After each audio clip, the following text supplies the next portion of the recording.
with local dental implant specialists. Call now.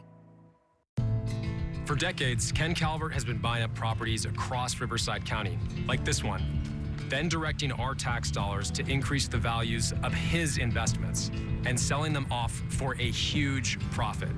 He's increased his wealth up to $20 million while driving up housing costs for you.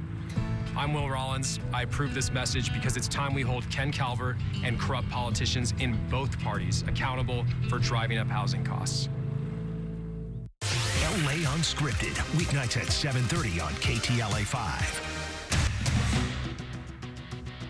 Tragedy in the skies. A devastating plane crash on Catalina Island leaves 5 people dead. We know the flight was headed right here to Santa Monica. We're live with the latest details as investigators continue their search for answers. Good morning, I'm Frank Buckley. Officials say time is running out for people to evacuate a portion of Florida's Gulf Coast that's in the path of a very powerful Hurricane Milton. We are live in Tampa. Good morning, I'm Jessica Holmes. Dozens of women filed suit against a local hospital and a former OBGYN, what they claim happened during medical exams. I'm Eric Spillman. We are 27 days away from Election Day. In-person early voting has already started in some states. How both presidential campaigns are trying to reach undecided voters coming up. And we know Princess Diaries 3 is in the works. Will Chris Pine return as a love interest? We will ask all the important questions. Plus, KTLA honoring some of our own, the people who get this show on TV. You don't want to miss it.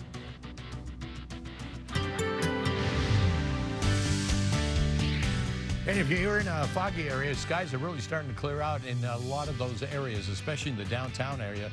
The clearing is really happening fast, and that's when the temperature really starts to warm up. There it is. There's the downtown shot. Looking beautiful already. 70 for the beaches downtown, 83, 95. 95 also for the Inland Empire. High Desert, 93. Orange County Inland up to 86 degrees. Frank, back to you. Back now to our breaking news on Catalina Island, where authorities are investigating a deadly small plane crash. 5 people were killed. The aircraft is registered to a company at the Santa Monica Airport. KTLA's Omar Lewis, they're live with the latest on the crash investigation. Omar, good morning. Yeah, good morning, Frank. We know that this was supposed to be a quick trip from Santa Monica to Catalina Island and back here to Santa Monica. However, shortly after taking off on Catalina Island, that flight crashed, killing all 5 people on board, as you mentioned. We can show you this video from FlightAware that shows that original flight, the plane first flight of the day. It originally departed from Santa Monica Airport yesterday evening around 6 p.m. and arrived at the airport on Catalina Island in Avalon about 20 minutes later. Now, the twin-engine plane stayed on Catalina Island for about an hour and a half, but shortly after taking off to head back here to Santa Monica, that's when an emergency took place. Around 8:08 p.m., a 911 SOS alert was sent from a cell phone belonging to one of the passengers, signaling that an emergency happened and informing police that a crash occurred. The location was tracked by GPS coordinates, prompting a quick response from the Avalon Sheriff's Station, the Los Angeles County Fire and Sheriff's Department, all searching and trying to rescue these people. But again, all 5 people on board were killed. This is video from the Catalina Island Conservancy's Instagram page, where you can see what it looks like from above approaching Catalina Airport. Rescue teams, they found the wreckage in a steep, rugged area near on Catalina Island, I should say, and tragically, all 5 adults on board were pronounced dead at that scene. Officials now working to secure the crash site as this investigation continues. At this point, we are speaking to aviation experts, and we'll have that for you coming up in this next hour of news. But again, we can tell you that the plane was registered to a man who owned a company right here at the Santa Monica Airport. That company closed in 2018 and offered instruction for pilots.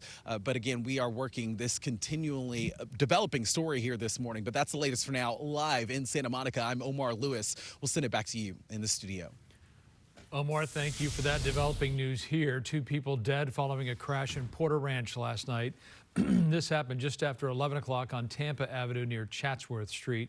A black BMW traveling northbound on Tampa when it crashed into a white Toyota that was traveling southbound. The unidentified driver and passenger of the Toyota did not survive the crash. The driver of the BMW was transported to the hospital with minor injuries. LAPD Valley traffic investigators say this stretch of Tampa Avenue is known for speeding, illegal street racing, and for violent crashes. Several women are now suing a former OBGYN and Cedars-Sinai Medical Center. The former patients claim they faced years of sexual misconduct by the physician.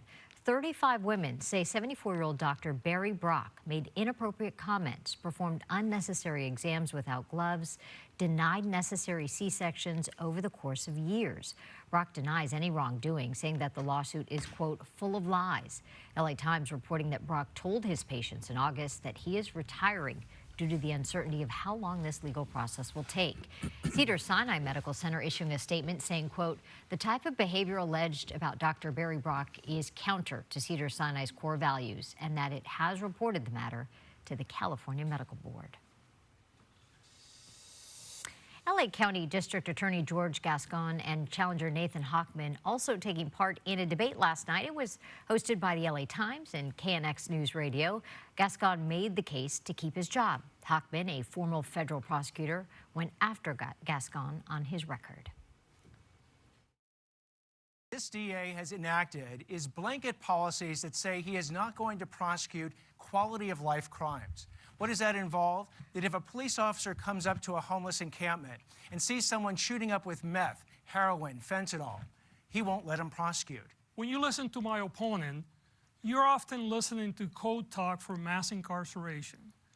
You're often listening to someone that believes, from a very privileged point, that he has the answer for the rest of our community.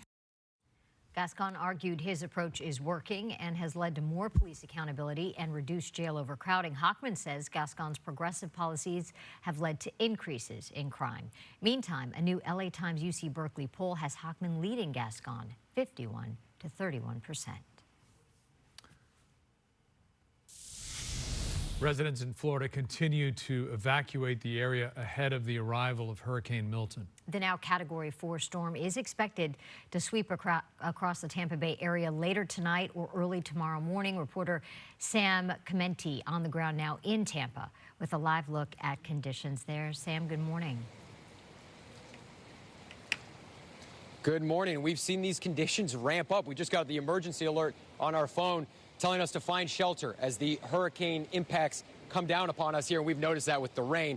And what we've been watching all morning as emergency crews, they actually just cleared out from where we are here under an overpass in downtown Tampa. But this water barrier that you see, I was just talking to some city officials who are over to my left here. This is one of the biggest water pumps, wastewater pumps in the city. It actually amounts to about a quarter of their wastewater. And during Helene just a couple weeks ago, this building flooded and it damaged their storm water processing. And of course, they wanted to prevent that from happening again. So they've spent all morning building this up 2 layers high to help with the storm surge. Now for us, we came down from Nashville yesterday morning and we didn't see any traffic heading south.